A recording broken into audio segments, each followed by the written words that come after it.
My brother sabotaged every single relationship I ever had because he couldn't stand seeing me happy. He did it for years and I could never prove it. So when he finally met a girl, he actually liked I told her everything with receipts. She left him at the restaurant before the appetizers arrived. Hey Reddit. So my brother spent literally 7 years destroying every relationship I tried to build because apparently my happiness was too much for him to handle. I could never prove it was him until about 6 months ago when I finally caught him red-handed. And when he finally met someone he actually cared about, I made sure she knew exactly who she was dating. Spoiler alert, she didn't stick around for the main course. I'm Jake, 29 male, and my brother is Ethan, 26 male. We grew up pretty normal. Not rich, not poor, just your average middle-class family in the suburbs. Our parents are good people who always treated us fairly, so this isn't some golden child situation. Ethan just has this weird competitive thing with me that I didn't fully understand until recently. Growing up, we were actually close. I'm 3 years older, so I'd help him with homework, teach him how to ride a bike, the usual big brother stuff. But something shifted when we both hit our 20s. Looking back now, I can pinpoint exactly when it started, right after I got my first serious girlfriend at 22. Her name was Jessica, and we met at a friend's barbecue the summer after I graduated college. She was smart, funny, had this infectious laugh that could light up a room. We clicked instantly. For the first few months, everything was perfect. I introduced her to my family around month 3, and everyone seemed to like her. Ethan was especially friendly. Maybe too friendly, but at the time I just thought he was being a good brother. Things started getting weird around month 5. Jessica began acting distant. She'd take forever to respond to texts, cancel plans last minute, and just seemed uncomfortable around me. When I asked what was wrong, she'd say everything was fine, but I could tell something was off. Then one day, out of nowhere, she broke up with me, said she didn't think we were compatible long-term, and that she'd been having doubts for a while. I was crushed, but I respected her decision and moved on. Or tried to, anyway. 6 months later, I met Amanda at a work conference. She was an accountant for a different firm, and we bonded over our mutual hatred of Excel spreadsheets and overly long meetings. We started dating, and again, everything was great for the first few months. I introduced her to my family, including Ethan. He was charming as always, asking her about her job, making jokes, being the fun younger brother. Same pattern as before. Around month 4 or 5, Amanda started pulling away. She became secretive with her phone, stopped wanting to hang out with my friends, and eventually told me she thought we should see other people. I asked if there was someone else, and she swore there wasn't. She just said she didn't see a future with us. 2 relationships, same outcome. I figured maybe I was the problem. Maybe I was doing something wrong that pushed women away after a few months. I talked to my friends about it, tried to figure out what I was missing.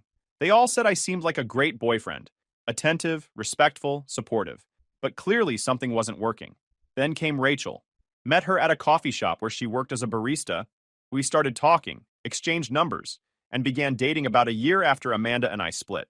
Rachel was different, or so I thought. She was more outgoing than my previous girlfriends, had a tight group of friends, and was really into hiking and outdoor stuff. I started going on hikes with her, got into better shape, and felt like maybe this time things would work out. You can probably guess what happened next. Introduced her to the family around month 3. Ethan was his usual charismatic self. And like clockwork, around month 5, Rachel started acting weird. But this time, something was different. This time, I noticed Ethan had been texting more than usual. He'd always have his phone face down on the table during family dinners, and he'd excuse himself to take calls. I didn't want to be paranoid, but I couldn't shake the feeling that something was off. Still, I had zero proof, and accusing my brother of sabotaging my relationships seemed insane. So I kept my mouth shut and watched as Rachel slowly distanced herself from me before breaking things off 6 weeks later. 3 relationships, 3 identical patterns. I started keeping a mental timeline, and that's when the pieces began clicking together. But again, no proof, just a gut feeling and a series of coincidences that seemed too perfect to be random. I took a break from dating after Rachel, spent about 8 months focusing on work and myself. I got promoted to senior analyst at my firm, started playing basketball with some guys from work, and generally just lived my life. During this time, Ethan met someone named Brittany. They dated for a few months, but it fizzled out. Same with the next girl, and the one after that. Ethan couldn't seem to hold down a relationship either, which I thought was karma doing its thing. Then I met Qley. This was about 3 years ago, and she was hands down the best relationship I'd ever had. She was a nurse, had the kindest heart, and we just fit together perfectly. I was genuinely happy for the first time in years. We moved in together after 8 months, and I was seriously thinking about proposing. I made a decision this time. I didn't introduce her to my family right away. I kept making excuses about scheduling conflicts, said my parents were busy, whatever I could think of to delay the inevitable family dinner. Qley thought it was weird, but she didn't push it. This went on for almost a year. And during that year, everything was perfect. No drama, no sudden distance, no mysterious breakup. We traveled together, talked about our future, looked at houses we might want to buy someday. I started thinking maybe I'd been wrong about Ethan. Maybe those other relationships just weren't meant to be. But Qley really wanted to meet my family. She started getting hurt that I kept making excuses, said it felt like I was ashamed of her or hiding her from them. I wasn't, obviously. I just had this nagging paranoia that wouldn't go away. Eventually, I ran out of excuses and set up a family dinner at my parents' place. The dinner itself went fine. My parents loved Qley, thought she was wonderful, told me I'd found a keeper. Ethan was polite but not overly friendly, which I actually took as a good sign. Maybe he'd grown up. Maybe he'd changed. Maybe I really had been paranoid this whole time. 2 weeks after that dinner, Qley started acting different. She became secretive, stopped talking about our future together, and seemed distracted all the time. I felt that familiar sinking feeling in my gut. When I confronted her about it, she initially denied anything was wrong. But I pressed harder this time, told her I could tell something had changed, and I needed to know what it was. She finally admitted she'd been having doubts about us. Said she wasn't sure if we wanted the same things anymore, that maybe we'd moved too fast. I asked where this was coming from. We'd literally been talking about buying a house together 2 weeks ago. She couldn't give me a straight answer, just kept saying she needed space to think. We broke up 3 weeks later. I was devastated. This wasn't like the others. Qley and I had built a real life together. We had shared furniture, shared bills, shared dreams, and it all fell apart right after she met my family. I moved into a 1-bedroom apartment across town and spent the next few months in a dark place. My friends tried to get me out of the house, but I wasn't interested. I threw myself into work, pulled 60-hour weeks, and basically became a hermit. During one of these late nights at the office, I got a text from an unknown number. It was Jessica, my first serious girlfriend from 7 years ago. She said she needed to talk to me about something important and asked if we could meet for coffee. I was confused but agreed. We met at a Starbucks near my office on a Saturday afternoon. Jessica looked nervous, kept fidgeting with her coffee cup and avoiding eye contact. Finally, she just came out with it. She told me that back when we were dating, Ethan had messaged her on social media. Started out innocent, just being friendly, asking how she was doing, making small talk. But then he started sharing things about me, personal things. He told her I'd cheated on a girlfriend in college. I hadn't. He said I had anger issues and had punched a wall during an argument with a friend. Never happened. He mentioned that I'd made some questionable comments about women that made him uncomfortable. Complete lies. Jessica said she started pulling away from me because she didn't know what to believe. She really liked me, but Ethan was my brother. Why would he lie about his own family? She figured there must be some truth to what he was saying, and she didn't want to get involved with someone who had those kinds of issues. So she broke up with me. She told me she'd felt guilty about it for years, especially after she later realized some of the things Ethan told her didn't add up with the person she'd gotten to know. She'd been thinking about reaching out to apologize, but didn't know how. Then she saw on social media that I'd recently broken up with Qley, and it pushed her to finally contact me. I sat there in that Starbucks for a solid minute just processing what she'd told me. Then I asked her if she still had the messages from Ethan. She pulled out her phone and showed me. There they were. Months of messages where my own brother systematically destroyed my relationship by feeding her lies about who I was. I took screenshots of everything. Then I asked Jessica if she'd be willing to help me if I needed it down the line. She said absolutely. She felt terrible about believing him and wanted to make it right if she could. I thanked her for telling me and left. I sat in my car for 20 minutes just staring at those screenshots on my phone. 7 years.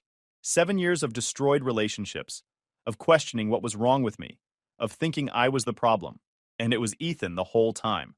I wanted to confront him immediately, but I forced myself to be smart about this. If Ethan had done this to Jessica, he'd probably done it to the others too. I needed more proof before I made any moves. I tracked down Amanda on social media and sent her a message. Kept it casual, said I'd been thinking about our relationship and wanted to ask her something. She responded pretty quickly, said she'd be willing to talk. We met for lunch that week. I didn't tell her what Jessica had revealed. I just asked her honestly why she'd broken up with me. She was hesitant at first, but eventually opened up. Same story as Jessica.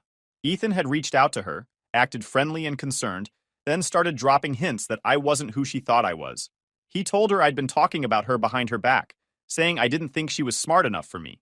Never said anything remotely close to that. He mentioned I'd been on dating apps even though we were together. Wasn't true. He made her doubt everything about our relationship until she couldn't take it anymore. I showed her the screenshots from Jessica. Amanda's face went white. She started apologizing, saying she should have talked to me directly instead of believing Ethan. I told her it wasn't her fault. Ethan was a master manipulator, and he'd played on her insecurities perfectly. Amanda also had messages. More screenshots from my collection. I tried reaching out to Rachel next, but she'd moved to another state and never responded to my messages. That was fine. I had enough proof with Jessica and Amanda, but I wanted to be thorough. I started going through my old social media posts, looking for patterns I might have missed. Every single relationship that failed, Ethan had been unusually active on social media right around the time things started going south. Comments on my posts, likes on photos with girlfriends, tags and random stuff. He was inserting himself into my digital presence in a way that seemed friendly, but was actually him maintaining contact with these women. I checked his follower lists and found all of them. Jessica, Amanda, Rachel, Qley. He was still following them all. They'd all unfollowed him back at some point, but he never unfollowed them. It was like he was keeping tabs on what happened to them after he destroyed their relationships with me. I spent hours documenting every interaction, creating a timeline that showed exactly how his involvement correlated with the deterioration of each relationship. The pattern was undeniable once I laid it all out visually. Each relationship lasted almost exactly the same amount of time before falling apart. Each one had the same arc: initial happiness, meeting family around month 3, Ethan becoming friendly with them, then the slow decline starting around month 4 or 5. Then I did something I'm not proud of, but desperate times and all that. I created a fake social media account. Different name, different photos, made it look like a real person. I used stock photos, created a whole backstory. Said he worked in sales, lived 2 towns over, was into running. I friended random people to make it seem legitimate, posted generic stuff about weekend plans and food, built up a believable profile over a few weeks. I even joined local groups and made comments here and there to establish the account as real. It took almost 3 weeks to make it look authentic. I commented on news articles, shared a few memes, liked posts from the random people who'd accepted my friend requests. Then I sent a friend request to Ethan. He accepted within a day. I started chatting with him as this fake person. Nothing suspicious, just normal conversation. Commented on one of his posts about a basketball game, then sent him a direct message about it. We went back and forth about sports for a bit. Then I waited a few days before messaging again, asking his opinion on some local restaurants since I'd just moved to the area. He gave me recommendations, seemed happy to help. I built up the rapport over 2 weeks. Little conversations here and there, nothing too frequent or intense. Just enough to establish that we were friendly acquaintances. After a few days, I casually mentioned in passing that my friend was dating this guy, and the relationship seemed kind of rocky. Asked if he'd ever dealt with relationship drama, since he seemed like a good guy to get advice from. That opened the floodgates. Ethan started telling me about his own dating experiences, how relationships were complicated, how people weren't always who they seemed to be. He was positioning himself as this relationship guru, which would have been funny if it wasn't so twisted. Then, after another few days of casual chat, I casually mentioned that my friend was dating this guy named Jake, and asked if he knew him since I saw we had a mutual friend with that name on social media. Ethan took the bait. He asked which Jake, and I described myself, my job, my general appearance, where I lived. He immediately knew who I was talking about and said, yeah, that was his brother. Then he started talking. Oh man, did he start talking? He told this fake person that I was bad news. Said I had commitment issues, that I'd cheated on multiple girlfriends, that I was emotionally manipulative and controlling. He said he'd tried to warn women about me before, but they never listened until they saw it themselves. He painted himself as this concerned brother who just wanted to protect innocent women from my toxic behavior. I screenshot everything, every single message. The fake account conversation was the final piece I needed, proof that this wasn't just about those specific relationships. This was a pattern. This was intentional. This was who Ethan really was. I sat on this information for a few weeks, trying to decide what to do with it. Part of me wanted to go scorched earth immediately, send the screenshots to our parents, post everything online, burn his life down the way he'd burned mine. But I'm not that guy. I don't act on emotion. I wait for the right moment. That moment came about 4 months ago. Ethan met someone named Lauren. They had been dating for maybe 6 weeks when I first heard about her, and I could tell this one was different. Ethan actually talked about her at family dinners. He smiled when he got texts from her. He made plans around her schedule. For the first time in his life, my brother was actually invested in a relationship. I did some research on Lauren through social media. She was 25, worked as a graphic designer for a small agency, seemed like a genuinely nice person based on her posts. She volunteered at an animal shelter, posted about social causes she cared about, had a tight group of friends who regularly commented on her stuff. From everything I could see, she was way too good for Ethan. I watched and waited. Ethan brought Lauren to a family dinner after 2 months of dating. She was sweet, friendly, asked me about my work and my hobbies. I was polite but distant. I wasn't about to befriend someone who was dating the person who'd ruined 7 years of my life, but I could see Ethan was serious about her. He held her hand during dinner, looked at her like she hung the moon, actually acted like a decent human being for once. My parents loved her, kept telling Ethan he'd better not mess this up. 3 months into their relationship, Ethan announced he was going to ask Lauren to move in with him. My mom literally teared up at the dinner table. My dad clapped him on the back and said it was about time he settled down. Everyone was thrilled for him. That's when I knew it was time. I reached out to Lauren through social media, sent her a message saying I was Ethan's brother and needed to talk to her about something important. I said it wasn't urgent, but it was something she deserved to know before she made any big decisions with him. I asked if she'd be willing to meet me for coffee. She responded a few hours later. She was clearly confused, but said she'd meet me. We set it up for a Tuesday afternoon at a coffee shop halfway between our places. Lauren showed up right on time, looking nervous. I ordered us both coffee, and we sat down at a corner table. She asked what this was about, and I told her I needed to show her something. I pulled out my laptop and opened a folder I'd created with all the screenshots organized by person and date. Before I started, I told her I knew this was going to be a lot, and I understood if she needed to take breaks or if she wanted to leave at any point. I wasn't trying to ambush her. I just thought she deserved to know the truth about who she was considering moving in with. She nodded and said to show her. I started with Jessica, showed her the messages where Ethan had lied about me, systematically destroyed that relationship with fabricated stories. I explained who Jessica was, how long we'd dated, and how I'd spent years not understanding why she'd suddenly pulled away from me. Lauren read every message, her face going from confused to concerned. I told her about finally meeting with Jessica after all these years, about how guilty she felt for believing Ethan's lies. I showed Lauren the screenshots of our conversation where Jessica apologized and explained everything. Then I showed her Amanda's messages. Same pattern, different lies tailored to that specific person. I explained how Ethan had told Amanda I was on dating apps while we were together, how he'd said I talked badly about her intelligence behind her back. All complete fabrications. Lauren stopped drinking her coffee, just sat there reading. I walked her through Rachel's story too, even though I didn't have messages from her. I explained the pattern, how 3 relationships in a row had fallen apart the exact same way at the exact same point in the timeline.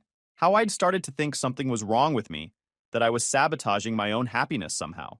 Then I showed her the conversation with my fake account, where Ethan had badmouthed me to a complete stranger and painted himself as a protective brother, trying to warn women away from his toxic sibling. Lauren's hand was shaking as she scrolled through those messages. I explained the Qley situation too, how I'd tried to protect that relationship by not introducing her to my family, how it had worked for almost a year until I finally ran out of excuses, how Qley and I had been talking about buying a house together, building a real future, and then it all fell apart within weeks of her meeting Ethan. Lauren sat back in her chair and just stared at the laptop screen for a solid minute. I let her process. This was a lot of information to take in about someone you're planning to move in with. I told her everything. The timeline of my relationships, how they all fell apart the same way after meeting Ethan, how I'd spent years thinking something was wrong with me. I explained how I'd finally gotten proof and how I'd been sitting on it, waiting for the right moment. I looked her in the eye and said, I didn't know if Ethan had changed. Maybe he had. Maybe his relationship with her was genuine and he'd become a better person, but she deserved to know who he'd been and what he was capable of before she moved in with him. Lauren didn't say anything for a long time. She just stared at my laptop screen, scrolling through the messages. Finally, she asked if she could take photos of the screenshots. I said absolutely, and sat there while she photographed every single one. Then she asked me why I was telling her this now. I was honest. I told her I'd been waiting for him to actually care about someone the way he'd prevented me from caring about anyone. I wanted him to feel what I'd felt. I wanted him to lose something that mattered. But I also told her it wasn't just about revenge. She seemed like a genuinely good person from everything I could see, and I didn't want her to make a huge life decision based on a false impression of who Ethan was. Moving in with someone is a big deal. She deserved to know the full picture. She asked if there was any chance I was making this up, if maybe I had some weird grudge against Ethan. I told her to contact Jessica and Amanda herself if she wanted verification. I gave her their contact information from the screenshots. I said I understood this was a lot, and she had no reason to trust me over her boyfriend, but the proof was there if she wanted to verify it. She nodded slowly, said she understood. Then she asked if she could have some time to think about what to do with this information. I said, of course, gave her my number in case she had questions, and we parted ways. I didn't hear from her for 3 days. Didn't hear from Ethan either, so I assumed she hadn't told him about our conversation. I started wondering if maybe she'd decided to give him a chance anyway, or if she thought I was lying and making everything up. During those 3 days, I barely slept. I kept checking my phone, wondering if I'd made a mistake. Maybe I should have just let it go. Maybe revenge wasn't worth potentially making me look like the bad guy in my family's eyes if Lauren decided to tell Ethan and he spun it as me being jealous or vindictive. But then I'd remember those 7 years. I'd remember crying in my apartment after Qley left, convinced I was fundamentally broken somehow. I'd remember all the self-help books I'd read trying to figure out what was wrong with me. All the times I'd questioned my own worth because relationship after relationship fell apart for reasons I couldn't understand. No, I'd made the right call. Lauren deserved the truth, and Ethan deserved to face consequences for what he'd done. Then, on Friday evening, I got a text from Ethan. All it said was, "We need to talk, now." I called him. He picked up on the first ring and immediately started yelling. Called me every name in the book, said I'd ruined his life, asked how I could do this to him. I stayed calm, asked him what he was talking about. He said Lauren had broken up with him. They'd gone to dinner at this nice Italian place he'd made reservations at weeks ago. He was planning to give her a key to his apartment over dessert, make the moving in together thing official. But before the appetizers even arrived, Lauren started asking him questions. She asked him about Jessica, about Amanda, about the fake social media account. She pulled out her phone and showed him all the screenshots I'd given her. Right there in the middle of the restaurant, she laid out every lie he'd told, every relationship he'd sabotaged, every manipulation he'd orchestrated. Ethan tried to deny it at first, said I'd fabricated everything, that I was jealous of his happiness, that he'd never do something like that. But Lauren had done her homework. She'd reached out to Jessica and Amanda herself after meeting with me, verified the stories independently. She'd even tracked down Rachel somehow and got confirmation from her too. Lauren told him she couldn't be with someone capable of that level of cruelty toward their own brother. She said she didn't care if he'd changed or if he was different now. The fact that he'd done it at all was enough. She put $60 on the table for her half of the meal they hadn't eaten, told him to lose her number, and walked out. Ethan sat in that restaurant alone for 20 minutes before he left. Then he called me. I let him yell for a while. When he finally ran out of steam, I asked him if he was done. He went quiet. Then I asked him if he remembered Jessica, Amanda, Rachel, Qley. Asked him if he remembered what he'd done to each of them. Asked him if he'd ever once considered what that did to me. He didn't answer. I told him I'd spent 7 years thinking something was wrong with me. 7 years of failed relationships, of self-doubt, of wondering why I couldn't make things work with good women. 7 years of him playing puppet master with my life, while pretending to be a supportive brother. I said I'd given him chance after chance to come clean, to apologize, to show literally any remorse for what he'd done. Instead, he'd kept doing it. Even with Qley, the one I'd tried so hard to protect from him, he'd found a way to destroy it. Ethan started trying to explain himself, said he didn't know why he did it, that he was jealous of how easy relationships seemed to come to me, that he felt like I had everything figured out while he struggled. He said he never meant for it to go as far as it did, that it started as a stupid joke and then spiraled. I cut him off, told him I didn't care about his reasons. I didn't care if he was sorry. I didn't care if he'd changed. All I cared about was making sure he felt a fraction of what I'd felt every time a relationship fell apart for reasons I couldn't understand. I said Lauren was a good person who deserved better than him, and I was glad I could save her from making the mistake of moving in with someone who could do what he'd done. Then I hung up. My parents called me the next day. Ethan had told them some version of events that painted me as the villain. They wanted to hear my side. I sent them all the screenshots, the testimonies from Jessica and Amanda, the full timeline. I laid it all out. My mom cried. My dad got quiet in that way he does when he's really disappointed in someone. They said they needed time to process everything, But they believed me. They could see the evidence was overwhelming. That was 2 months ago. Ethan and I haven't spoken since that phone call. My parents have tried to facilitate some kind of reconciliation, but I've made it clear I have zero interest in rebuilding a relationship with him. Some things you don't come back from, and 7 years of sabotage is one of them. My mom told me last week that Ethan's been struggling. He apparently tried to reach out to Lauren a few times, but she blocked him on everything. He's been miserable at family dinners, barely talks to anyone. My mom thinks he's genuinely remorseful now and wants to make amends. I don't care. He had years to be remorseful. He had countless opportunities to stop, to come clean, to be an actual brother instead of whatever he was. He only feels bad now because he finally faced consequences for his actions. As for me, I'm doing okay. I started seeing someone new about a month ago. Her name is Nicole, and she's a veterinarian who specializes in exotic animals. We met at a friend's birthday party, and we've been taking things slow. I told her about the whole situation with Ethan on our third date. Figured she deserved to know what kind of family drama she might be walking into. Nicole's response was perfect. She said any guy who'd go through what I went through and still be willing to trust someone new must be pretty strong. Said she'd like to meet my parents eventually, but she completely understood if I wanted to keep her away from family stuff for a while. I'm planning to introduce her to my parents next month. Just my parents, though. Ethan won't be there. I've made it clear to my mom that any family events I attend, Ethan can't be at. She doesn't love it, but she respects it. Jessica reached out again a few weeks ago. She said she'd heard through mutual friends about what happened with Lauren and wanted to check in. We got coffee again, and she apologized one more time for believing Ethan all those years ago. I told her it wasn't her fault.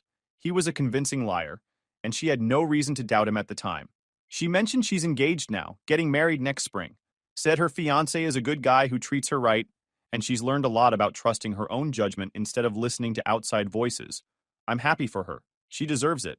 Amanda also sent me a message last month. She said she'd been following the situation loosely through Jessica and wanted to know if I was doing all right. I told her I was better than I'd been in years. She said she was glad, and that she hoped I found someone who appreciated me. I told her I think I might have. Rachel never did respond to my original messages, but I'm not worried about it. She's living her life somewhere else, and I'm living mine here. That's fine. Looking back on all of this, I don't regret telling Lauren the truth. Some people might think it was petty or vindictive, but I genuinely believe she deserved to know who she was getting involved with.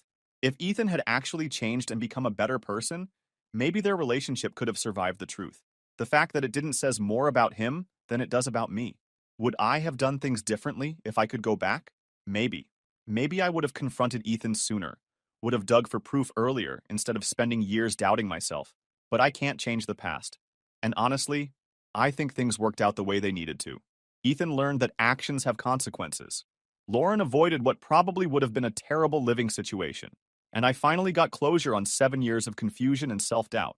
My friends have been incredibly supportive through all of this. They've known something was off for years but never had proof either. When I finally showed them the screenshots and explained everything, they were equal parts shocked and not surprised at all. One of my buddies said he'd always thought Ethan seemed fake, too friendly in a way that felt calculated. Guess his instincts were right. I've thought about reaching out to Qley. She was the one who hurt the most to lose, and part of me wonders if she'd want to know the truth about why our relationship fell apart. But I don't know if that would help, or just reopen old wounds for both of us. She's moved on with her life, and maybe it's better to let sleeping dogs lie. The hardest part of all this hasn't been dealing with Ethan, or the aftermath with Lauren. It's been accepting that my brother, someone I grew up with and trusted completely, was capable of such calculated cruelty. That's the piece I'm still processing. People ask me if I hate him. Honestly, I don't. Hate requires energy and emotion that I don't want to waste on him anymore. I'm just done. He's not my brother in any meaningful sense. He's just someone I share DNA with who happened to destroy a significant chunk of my 20s because of his own insecurities. I dealt with everything by throwing myself into work and hobbies. Started playing guitar again, something I hadn't done since college. Joined a recreational basketball league with some guys from work. Kept myself busy enough that I didn't have time to spiral. The guitar thing has actually been great. I'd forgotten how much I enjoyed it, and it's been a good outlet for processing everything. Nicole came over last week and heard me playing. She said I was pretty good, asked if I'd ever thought about joining a band or anything. I laughed and said no, this was just for me. But it was nice to have someone show genuine interest in something I cared about.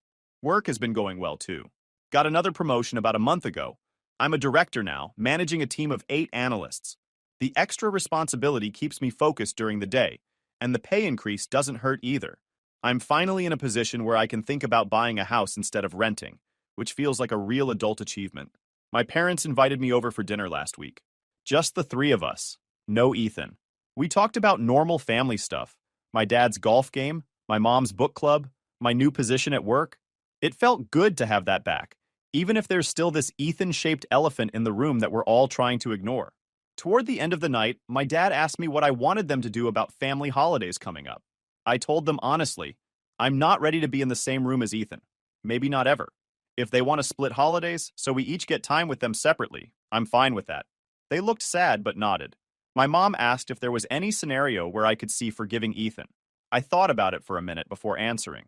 I said maybe if he'd come forward on his own, admitted what he'd done without being forced to, and shown genuine remorse before facing any consequences. There might have been a path forward, but that's not what happened. He only felt bad when his actions finally caught up with him, and that's not real remorse. That's just regret at getting caught. She didn't push it after that. Next week is Thanksgiving, and I'm going to my parents' place on Thursday, while Ethan goes on Friday. Mom's making 2 separate turkey dinners, which seems excessive, but she insisted. Said she wants both her sons to have a real Thanksgiving, even if we can't be in the same room. Nicole's going to her own family's Thanksgiving, but we're planning to meet up that evening and maybe watch a movie or something. She knows family stuff is complicated for me right now and hasn't pushed to be included, which I appreciate. There's no rush. We're taking things at our own pace. I told her about this whole Reddit post the other day. She laughed and said it sounded like something from a movie. I said yeah, except in movies the brothers usually reconcile at the end. She asked if I thought that would happen with us. I said no, and I was okay with that. She kissed me and said she thought I was handling everything really well. So that's where things stand now. Ethan's somewhere being miserable about losing Lauren and facing the consequences of his actions. Lauren's presumably living her best life free from my brother's manipulation. My ex-girlfriends are all moved on with their lives. And I'm here with Nicole, actually happy for the first time in years, finally free from the sabotage that defined my 20s. Guys, we are so close to hit 100,000 subscribers on this channel. If you are not subscribed to the channel, please consider subscribing. It really helps hit that 100,000 mark. Thanks for making this dream come true.